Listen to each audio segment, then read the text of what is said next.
What? One of maybe the biggest shocking statements about GTA 6 I've ever heard. On this week's GTA 6 o'clock, another investor call is on the horizon. What might be interesting about this is also the call back in the day that triggered the Red Dead Redemption 2 delay announcement in 2018. New release date speculation. GTA 6 third delay has gamers kissing goodbye to their November dreams. That is some inflammatory spin. And over 20 new GTA 6 details emerge. They did mention the character wheel having 3 options: solo Jason, solo Lucia, and it's all here on this week's GTA 6 o'clock.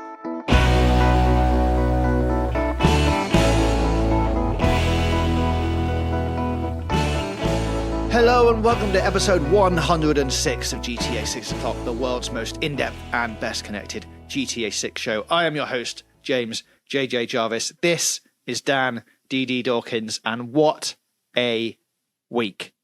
Everyone was out here thinking it was going to be a long, hard slog for another 44 weeks, Dan. That's 309 days, I think.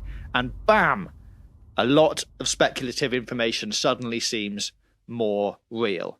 And if you're like, what's going on? Fear not, because we're here to tell you all about it. So, lots to discuss on this week's show, but before we get into all that, hello, Dan. Are you fired up for this week? Like a Faccio scooter. That's quite low. That's not very fired up at all. Okay. Pick a much more fast GTA vehicle, and that is how fired up I am. I agree with you. Wow. Like, what a week. I wrote the first GTA newsletter of the year on Friday, and I was not short of material. No. So some bits to kick us off this week before we get into the main course. Item number 1 on the menu. Think of this as a starter. We're continuing this food analogy. Take-Two's investor call is set for February the 3rd at 4:30 p.m. ET. That's around 9:30 p.m. GMT. This is going to report the third quarter fiscal year for Take-Two, which ended on December the 21st, 2025. The fourth quarter we are in now, which will run until the end of March. There's not normally a lot discussed in these meetings, Dan, but maybe as we'll get on to later on in the show, this one could throw up some interesting questions. Yeah, as you say, this is like reporting their third quarter, which slightly unusually is leading up to the very end of the calendar year 2025.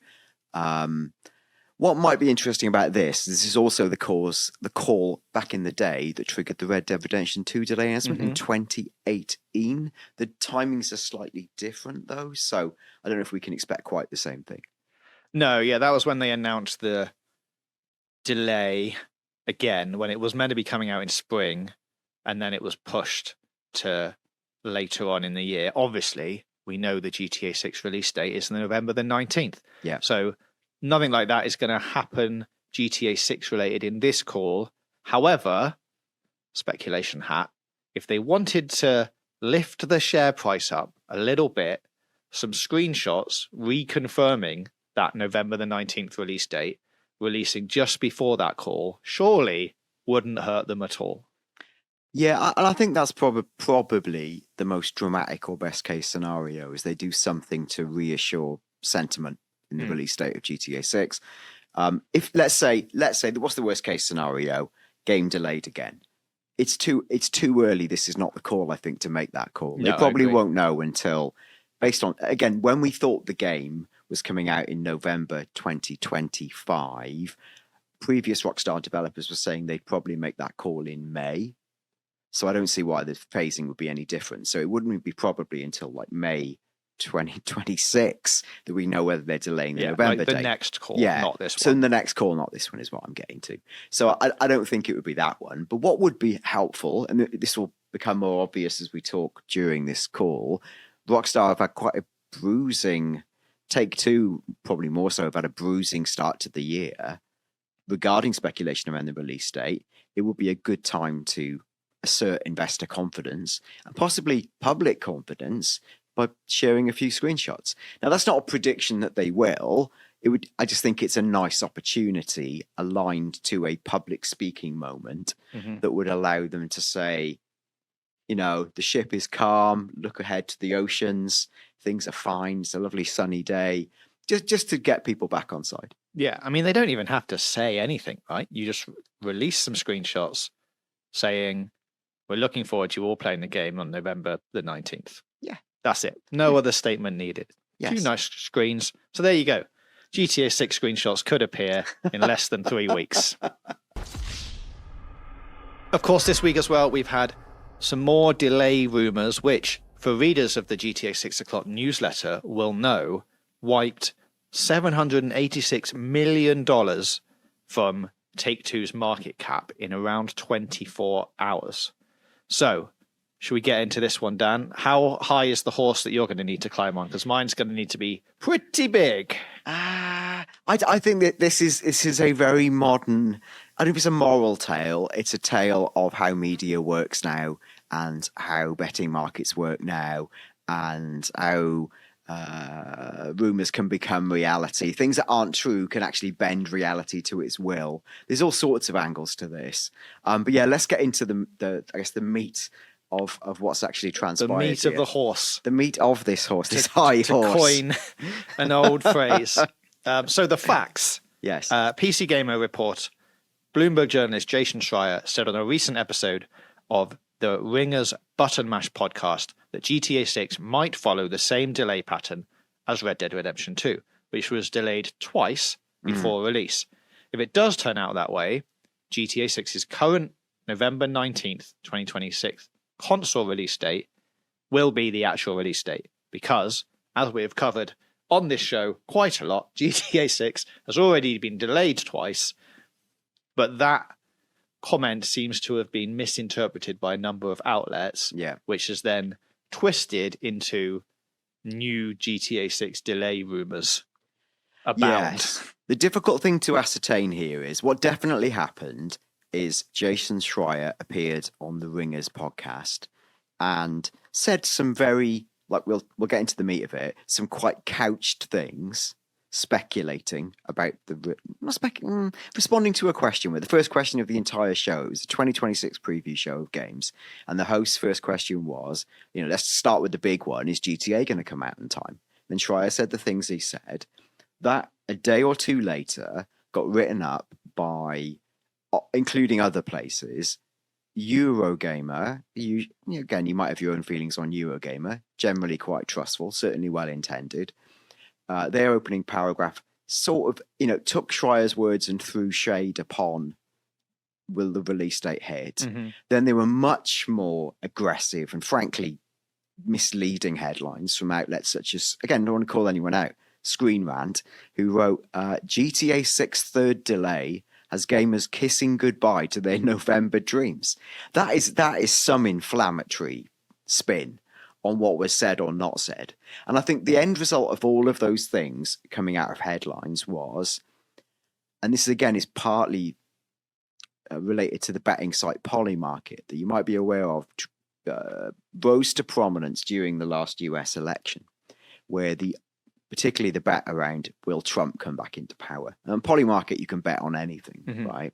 Now, there's a whole different podcast about how Polymarket works and the idea of almost like a psyop that turns social conversation into a thing that feels more tangibly real. Because in the case of GTA 6's release date, it started a betting market essentially saying, and I'll read you the exact title of it. It said, GTA 6 launch postponed again, ? And started a betting market on that very term.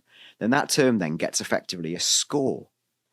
And as the score gets higher, more people believe the chance is higher because the score is high, and it's like a circular thing. So the result of all of that was real people started to believe that GTA 6 might be delayed. And then what happens then is people sell shares in Rockstar parent company Take-Two because they now believe, because of the headlines, because of Polymarket, that GTA 6 might be delayed. This is a madness, right? And then what eventually happened was, and this is what Schreier had talked about, he come out onto Blue Sky, where he's active socially, to say Take-Two stock is down for what he meant to type was $4.26 in 24 hours. To be fair, he got that wrong. He wrote 4.2%, 6% And he later came back and said, sorry, I can't edit on Blue Sky. It's this. Mm-hmm. And he says, because of rumours that GTA 6 will be delayed based on a podcast in which I did not say that GTA 6 will be delayed. Now, I did a bit of maths on this for the newsletter. Like $4.26 drop multiplied by the number of outstanding Take-Two shares. And I didn't know this till I checked it. Like, how many outstanding shares do you think they've got?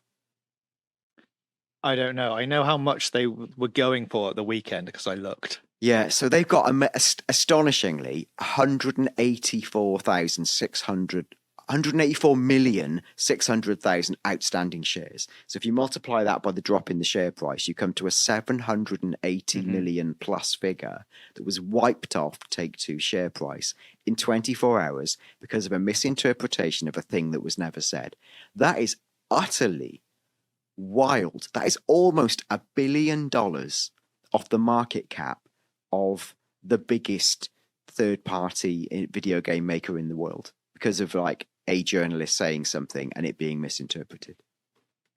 And if I was Strauss Zelnick, I'd be pretty furious about that.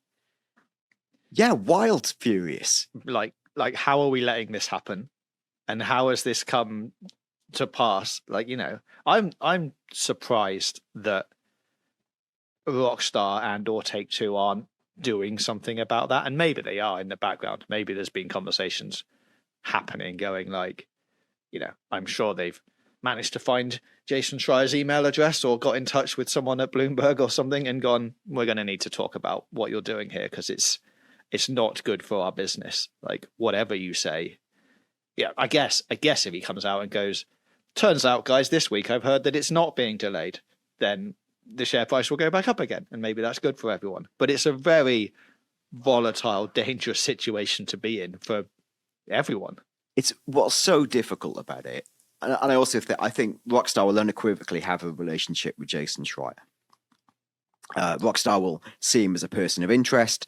PRs will have a relationship with him to a certain extent. He's not actively, and he might do, but he's not like an active journalist who does hands-on previews for Bloomberg. He's more of an industry analyst, but Rockstar will speak to him and know him, right?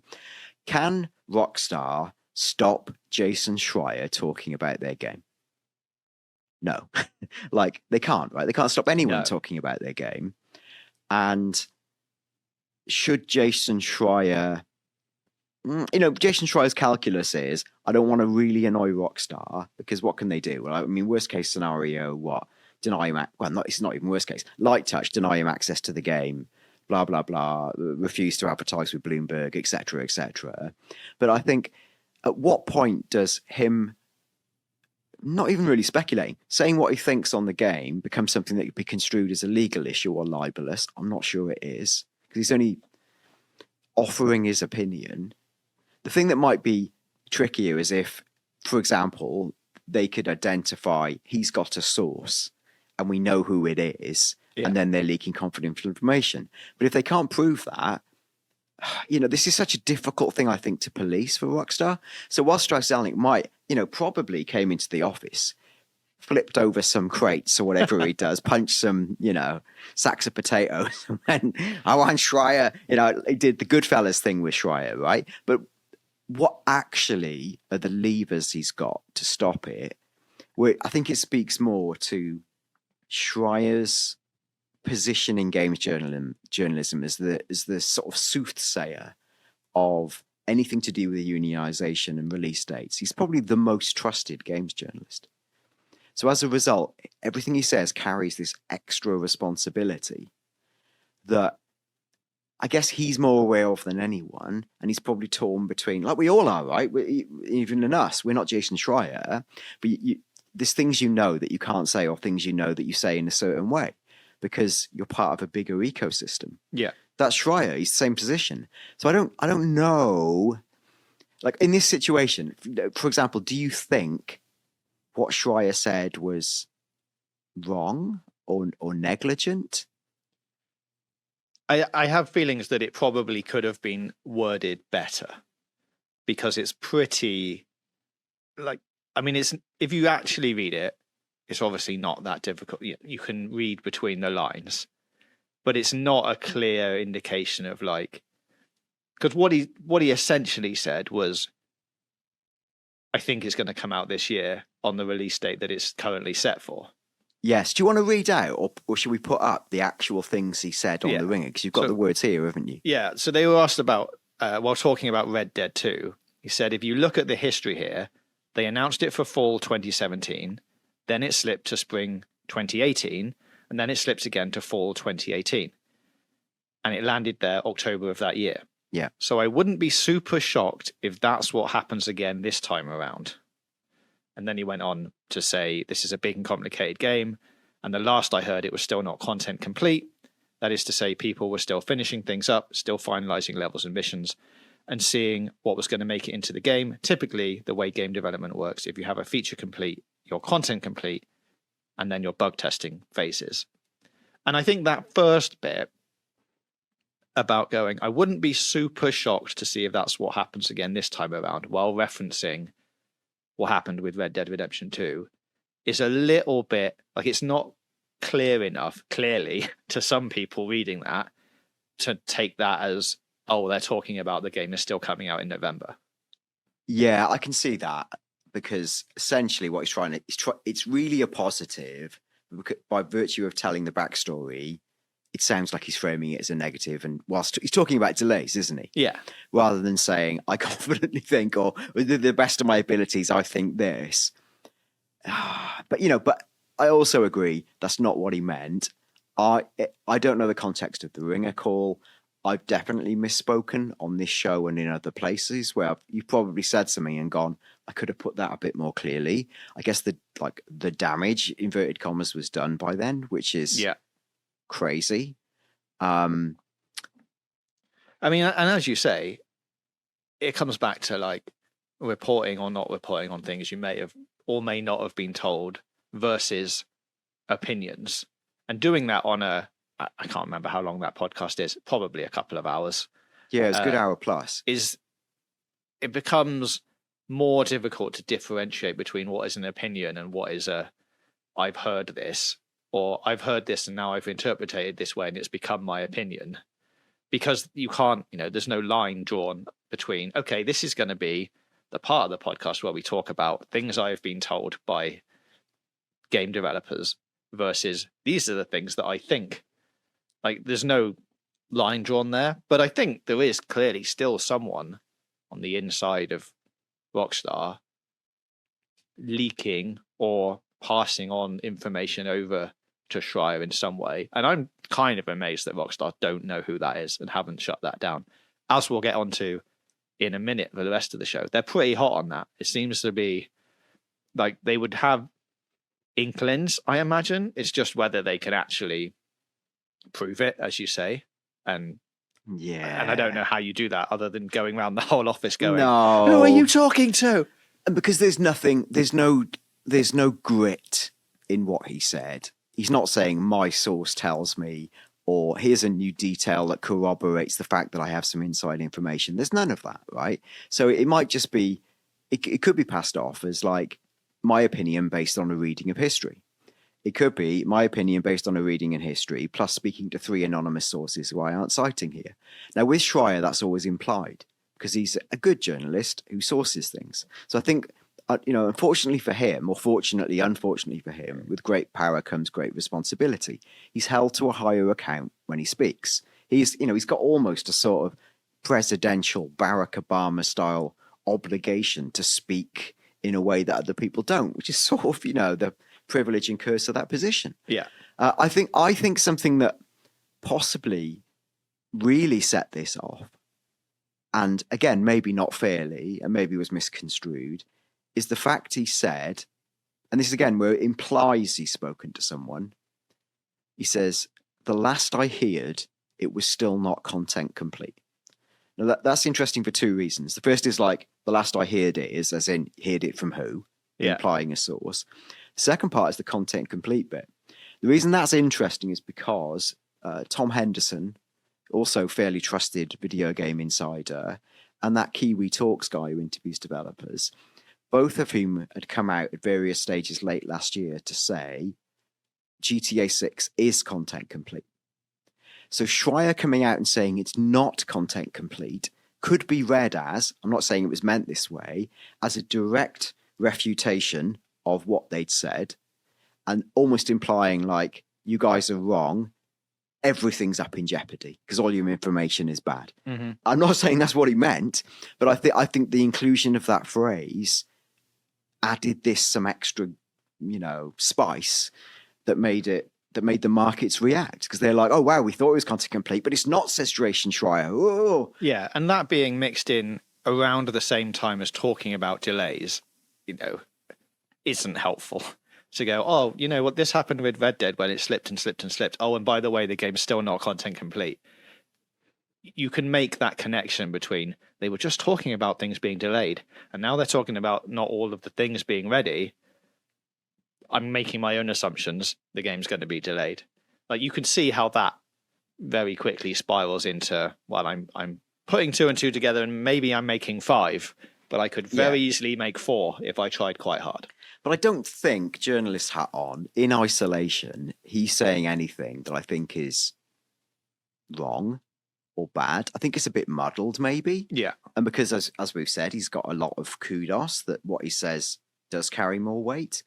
The thing that in all of this that's scary, and probably scary for him as well, is that whichever way it was intended, he can't control how it's reported. It materially led to the share price crash, which, you could say was for unrelated reasons, but it's, the timing is absolute 1-to-1, right? Oh, yeah. So, but that's a 700. I know I go as far as to say, has there been a more expensive sentence ever spoken by a video game journalist?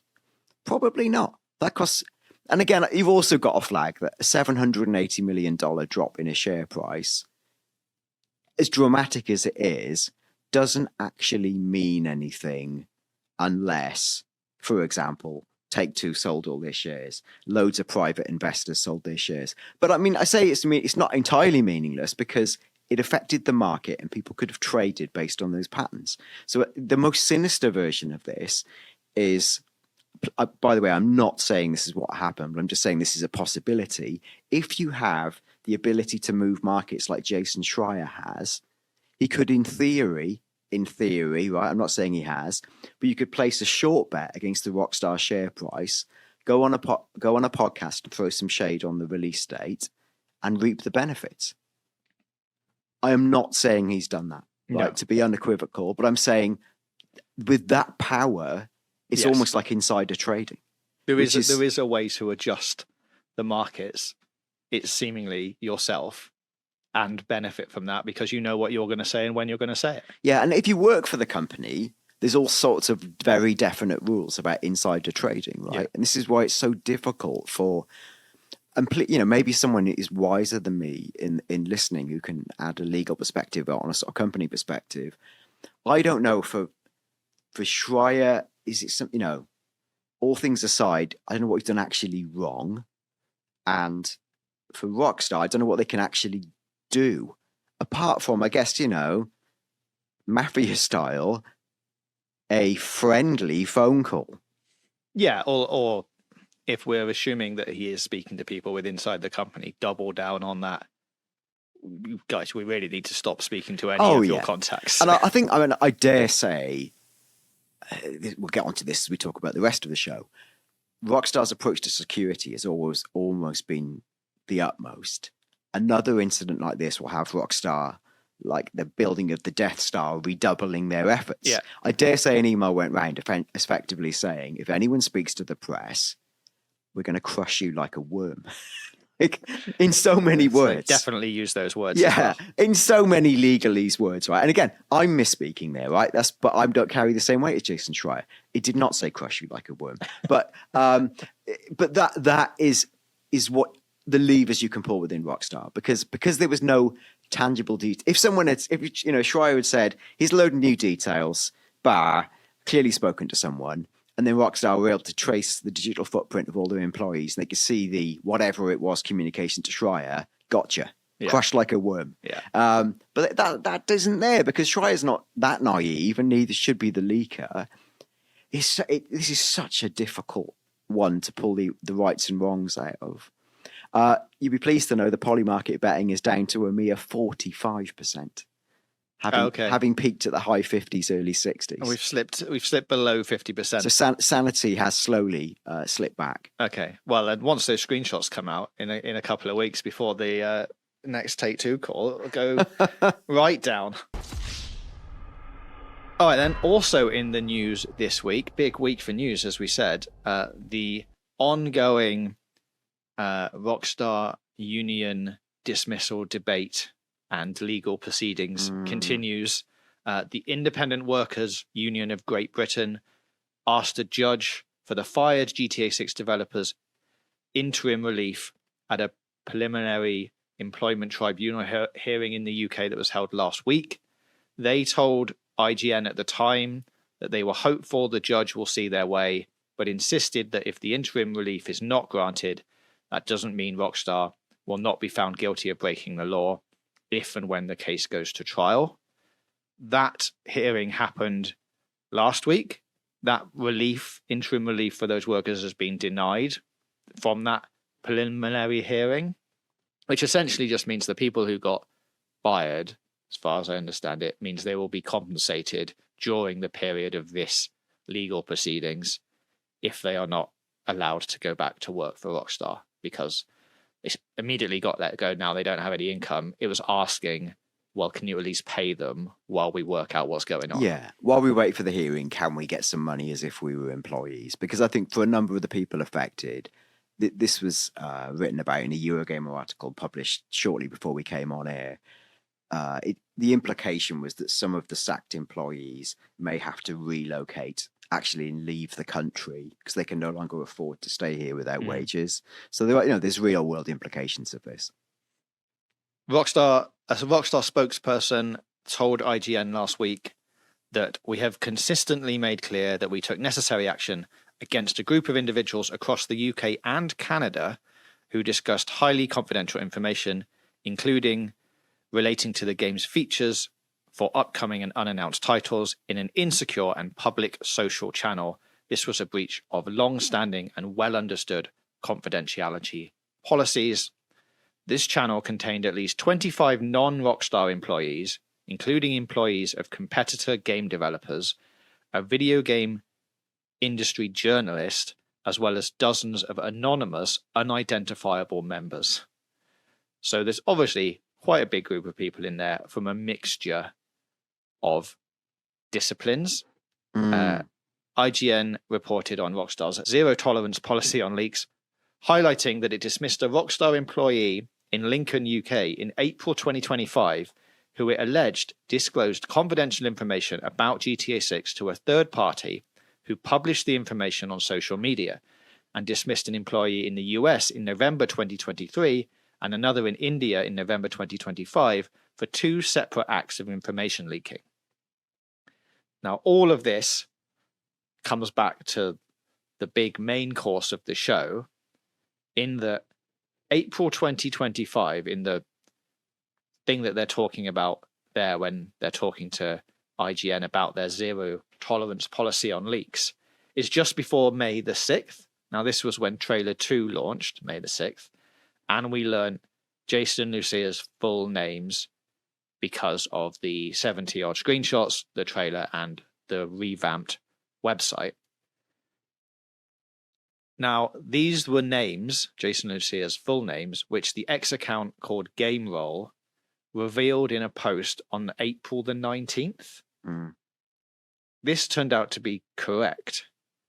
Now, the assumption is that Rockstar employee in Lincoln, UK, that was fired in April 2025 was the one who potentially leaked Jason Lucia's full names to this social account, which then posted it on April the 19th, just before the trailer came out, May 6th.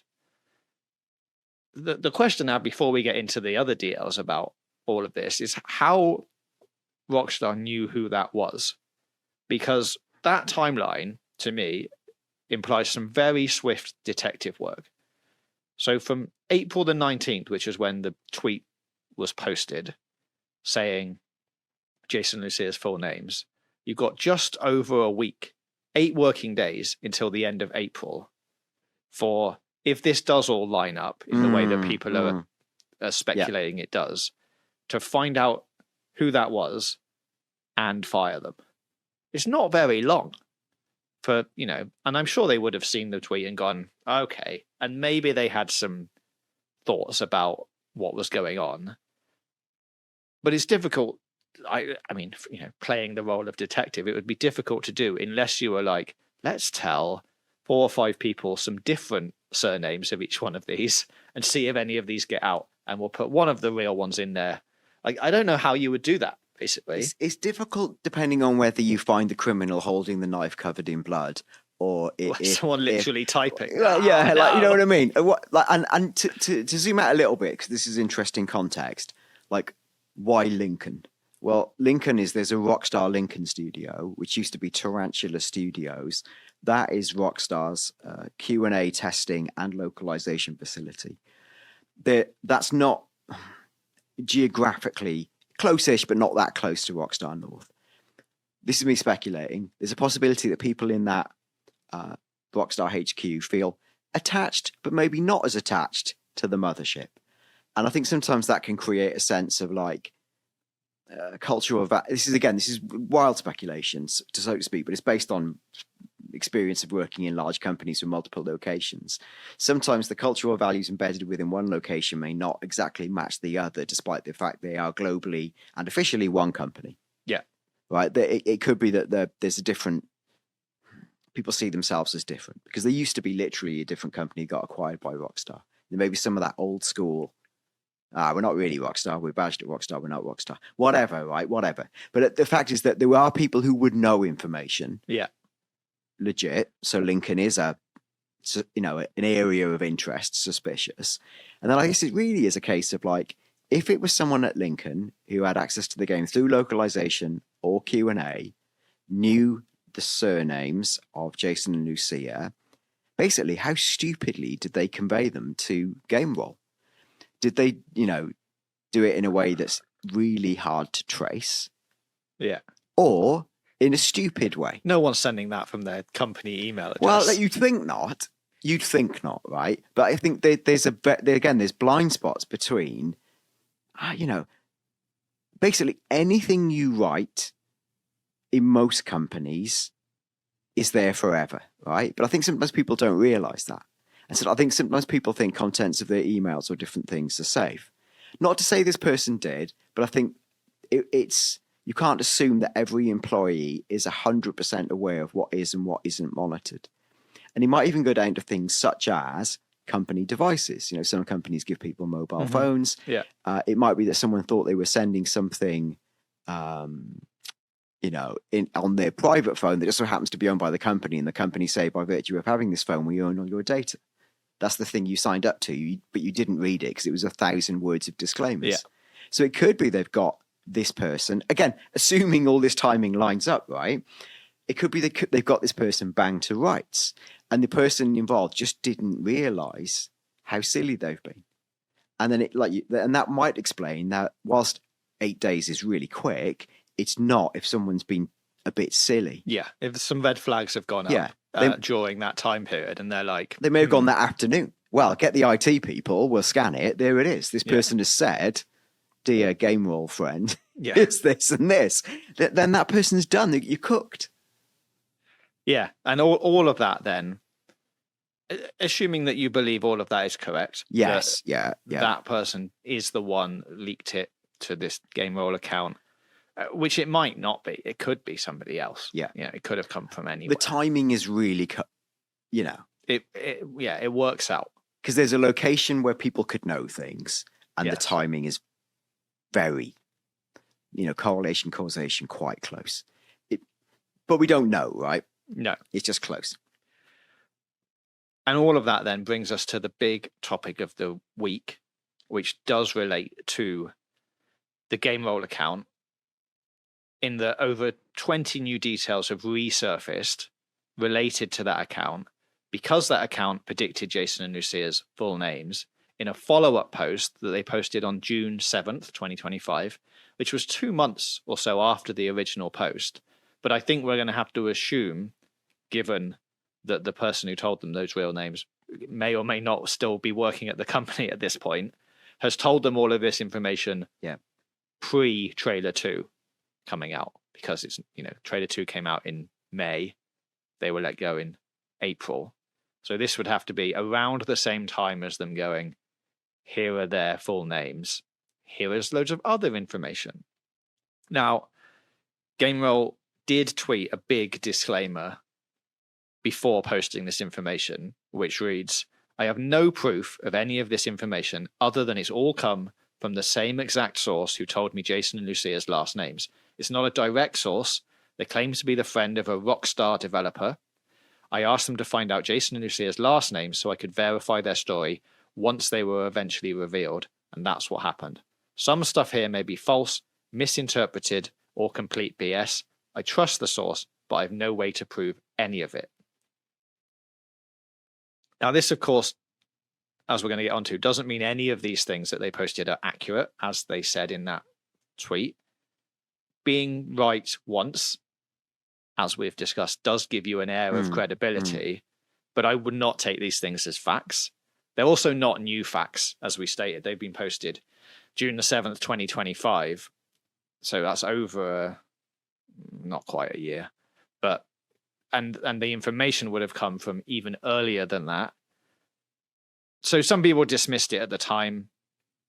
It is worth knowing before we say any of these things out loud that you could consider some of these things, some of the information at least, a spoiler. There's no story information in here, but there is some mechanics and features mentioned.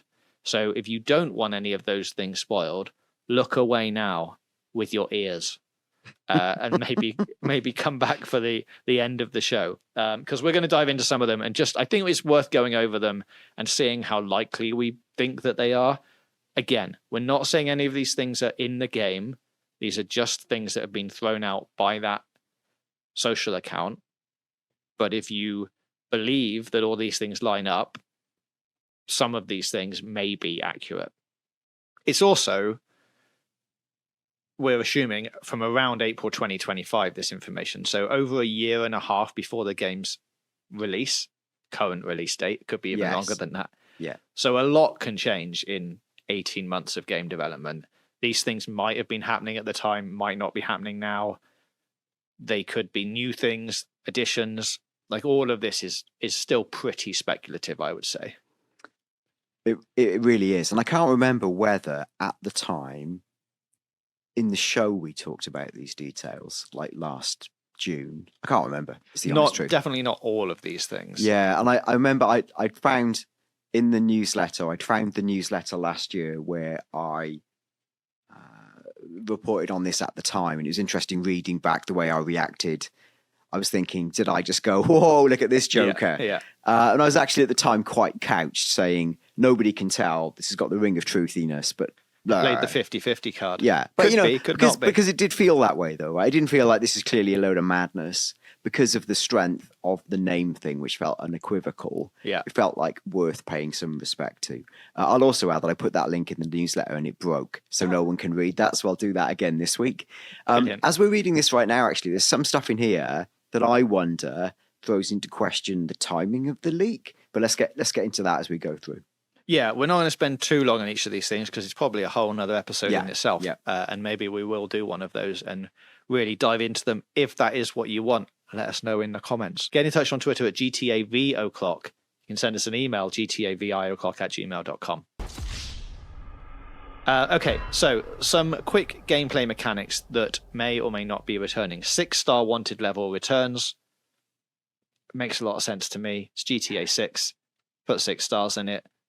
Yeah. We had 5 stars for GTA 5. Bring back the 6-star wanted level. Thank you very much. No contention. A relationship bar that was mentioned in the 2022 leaked clips still exists. Works like the honor system in Red Dead Redemption 2. Now, we talked about relationships and how that kind of meter may or may not work in the game. I still think it would be a nice thing for that to be hidden. Like when we were speaking to Vinewood Public Access, on the 100th episode and the full interview that we released over Christmas, they had some very interesting thoughts about how that system could work. And I think it's much more exciting to have that relationship system in the game, but not explicit, not overtly in the game. So you don't get a bar that comes up that says, you have plus 10 on your relationship with Lucia.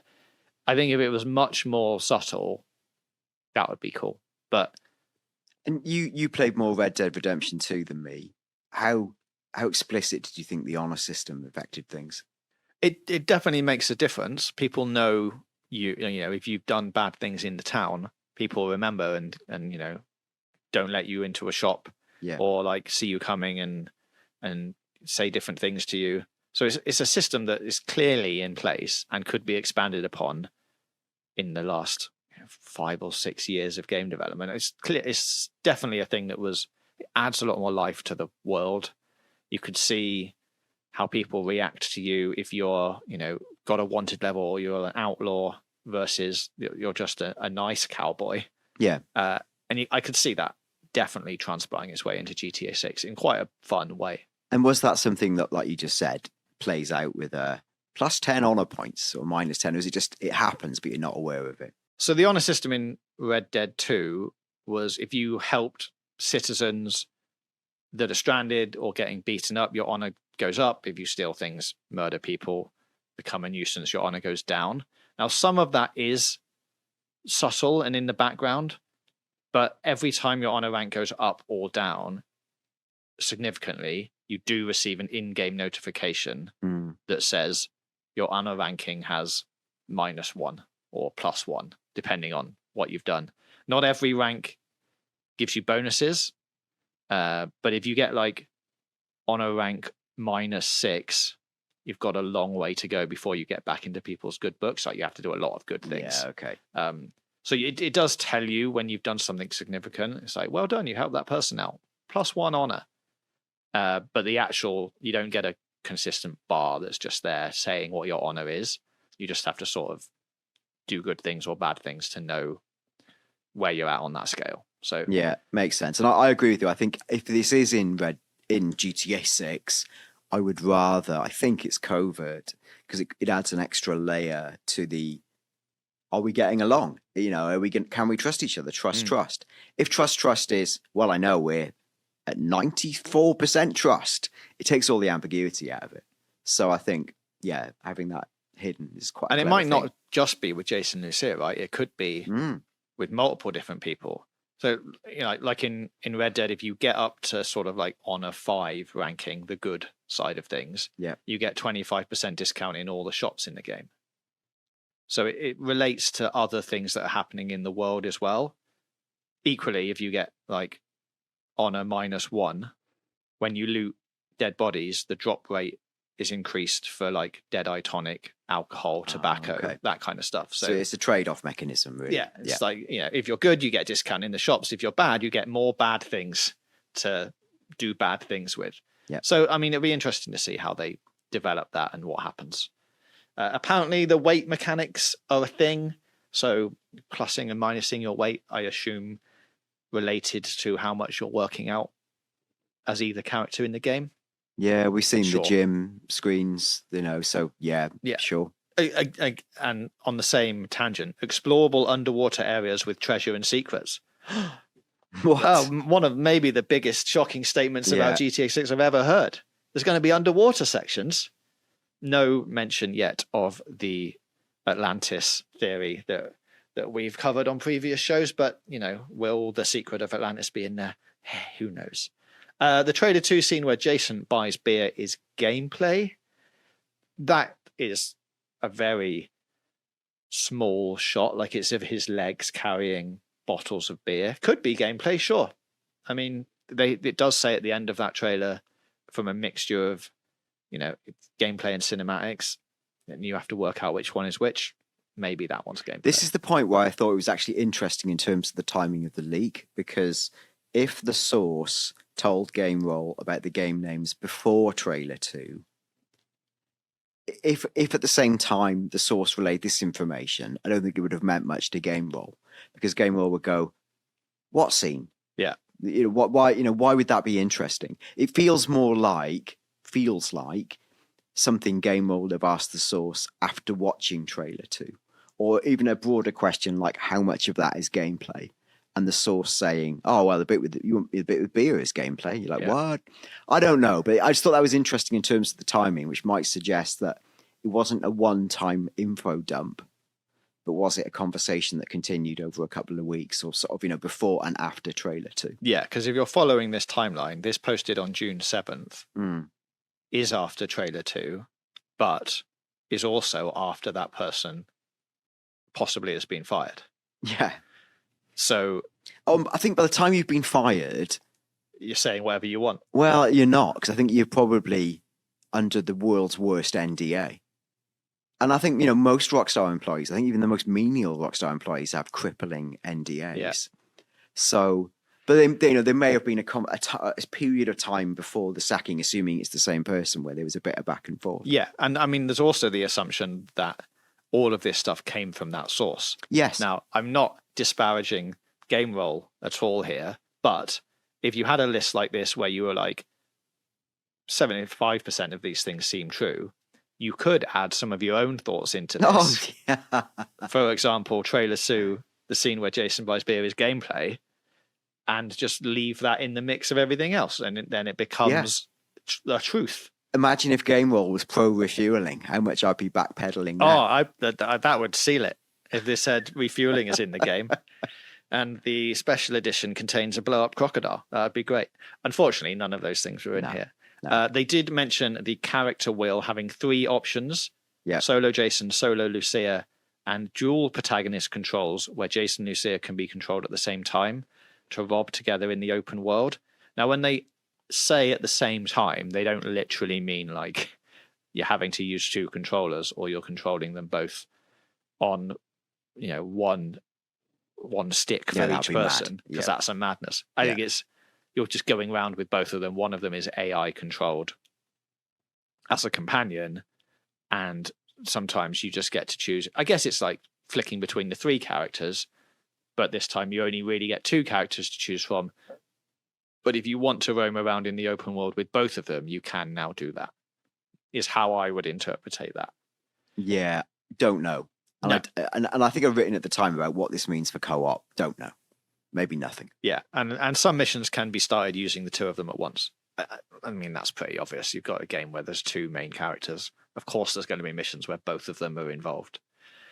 There's a rectangle GPS with pink waypoints. Sure, good. Yeah.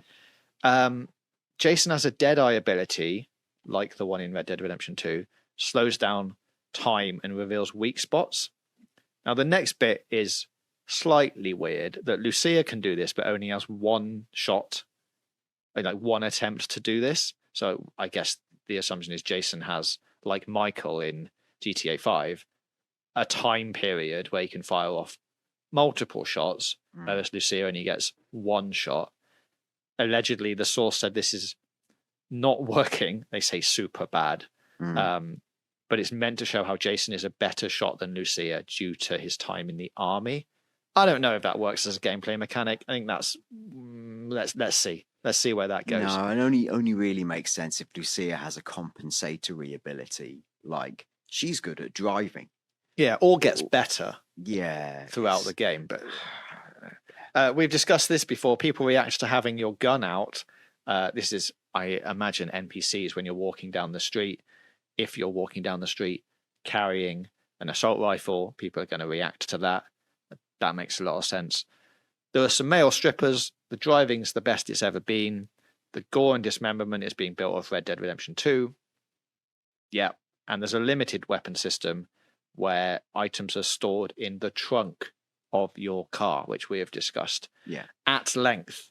Also, we have discussed at length that what the map looks like. Now, this tweet said the map is once again an island with no panhandle. And actually, the panhandle from the latest GTA 6 mapping project has been removed. No, but it was removed a long time before this new resurgence of like looking back at this. They'd already taken it out. So that's not a thing that has affected this. There is enterable shopping malls and skyscrapers with lifts, and there are 700 plus shops, and the most interiors of a major open world game.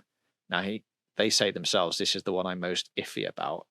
For reference, Cyberpunk 2077 now has about 100 plus individual enterable interiors from the mission and the free roam locations. That is, it's quite hard to get a number on the game that's got the most enterable locations, because you have to then be like, what is an enterable location? Like, what counts? Does everything have to have a door? Does walking in like an open garage count as an enterable location? If you go into like a portaloo or a toilet, is that an like? There's so many different ways to interpret enterable locations, but I think Cyberpunk has one of the most in an open world game like that. Ghost Recon Wildlands also has like nearly all the buildings you can go inside. Skyrim has a lot of buildings you can go inside with loading screens at times. Fallout 4, GTA 5 allegedly had between 40 and 65 enterable buildings. For context, I don't know how factual that is. Like, I haven't gone and counted them all. And is it counting like multiple instances of the same thing? So if you enter like an ammunition, obviously there's more than one on the map, but does that count as 3 enterable locations or just 1? Yes. I haven't gone and counted them all. Maybe someone in the comments over the next few weeks can go across the GTA 5 map and count all of the enterable buildings. Assassin's Creed titles have lots of things that you can go inside and out of. But I mean, it is a huge number, and I think it's a much bigger number than most other open world games are targeting at the moment, which I guess would make you sort of be a bit iffy about it. It's staggeringly big. Like, even if you said, let's look at an area we've seen like Miami Beach, where it's full of hotels, shops, buildings. Even if that strip had 100 enterable buildings, is 7 more locations of that scale. Yeah. Or 5 of that scale, and then 200 randomly dotted across the map, whatever it is. That is so huge. Such a load of and this might explain, talking without getting too into this, some of the stuff we've talked about in terms of Rockstar's smart animation system and interiors, about how it can kind of auto-generate interiors based on this person is poor, generate poor apartment, that sort of thing. That's a different show, but that might make sense if they were using that tech. The building is almost like becomes the building when you enter it, almost, sort of. It's yeah. There's lots to talk about on that side of things. Little tiny bit on story and missions. Allegedly, the game has chapters like Red Dead 2. There will be 5 of them, and the shots from trailer 2 were from chapters 1 to 3 in the game. So there's still, I mean, that makes sense. It feels like it's the beginning to midpoint of the game from what we've seen, which excitingly means there's 2 chapters we've seen nothing of, where things, I would imagine, are going to get much bigger and more explosive. Like if in that trailer, if this information is correct, and in that trailer we're already robbing banks, blowing up police cars with grenade launchers, and stealing safes out of what looks like possibly some big safes out of somebody's house, where do you go from there? Bigger banks? I actually think, thinking about this on the way in to record this show, that it might actually go in a different direction, where, as we've talked about before, there's a lot of criminal underworld things going on in here and being tied up with the wrong people and maybe crossing the wrong people. I wonder whether the end goal of GTA 6 will be 2 rival criminal underworld organizations fighting over something, rather than you stealing something from a corporation or a bank and having to deal with the police. I think the police will definitely be involved, as they are with all of these criminal underworld activities, but it might be that you're more playing off one team versus the other team, and maybe later on in the game you have to choose one of those teams to side with, and that takes you on a different path in the story. But I can see this being a criminal on criminal rather than like GTA 5's thing where you were going and, robbing the national bank. It's also, again, assuming there are 5 chapters, it's also possible that like the traditional ending of GTA 6 might even be like chapter 3. That's the classic Hollywood ending. Chapters 4 and 5 are almost like the day after tomorrow content, where a massive thing has happened that's changed your understanding of the game world and the characters. This is quite Rockstar to do, whether or not 2 chapters of it, a chapter of it, to do a chapter at least that's a surprising thing has happened. You have to live the consequences.